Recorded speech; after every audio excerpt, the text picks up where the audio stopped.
এবার আমি এটিএম জাকারিয়া করিমগঞ্জ জেলায় আমার শহরিয়ার সাধারণ সম্পাদকের আহ্বান জানাইব তার সংক্ষিপ্ত বক্তব্যের কেরামত জানাইবার লাগে।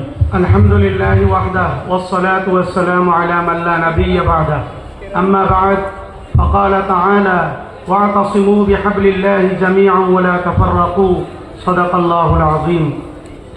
واجب الاحترام উত্তর পূর্ব ভারতের মহামান্য আমিরে শরীয়ত দামাত বরকাতুহুম, মঞ্চে উপস্থিত উত্তর পূর্ব ভারতের মহামান্য নাইবে আমিরে শরীয়ত দামাত বরকাতুহুম, উপস্থিত কেন্দ্রীয় সাধারণ সম্পাদক সাহেব, সম্মানিত অতিথিমণ্ডলী এবং বিভিন্ন জেলা, আঞ্চলিক এবং বিভিন্ন প্রান্ত থেকে আগত এমারতে সরাইয়া নদওয়াতুত তামিরের বিভিন্ন স্তরের কর্মকর্তাবৃন্দ এবং সুধী সজ্জন মণ্ডলী, সম্মানিত উপস্থিতি।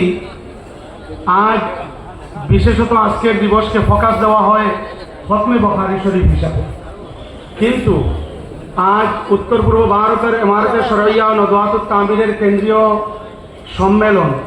আমি এক জেলার খাদিম হিসাবে আমি সর্বস্তরের জনসাধারণের কাছে, বিশেষত আসামের তথা উত্তর পূর্বাঞ্চলের বিভিন্ন জেলা এবং আঞ্চলিক কর্মকর্তাদের উদ্দেশ্যে আমি একটা কথা বলতে চাই যে উত্তর পূর্ব ভারতের প্রথম আমিরে শরীয়ত কুতবুল ইরশাদ হযরত মৌলানা আব্দুল জলিল চৌধুরী নওয়ারাল্লাহু মারকাদাহু, উনার অক্লান্ত পরিশ্রম এবং ত্যাগের বিনিময়ে উত্তর পূর্ব ভারত এমারতে সরাইয়া নদওয়াতুত তামির আমাদের সম্মুখে রেখে গেছে।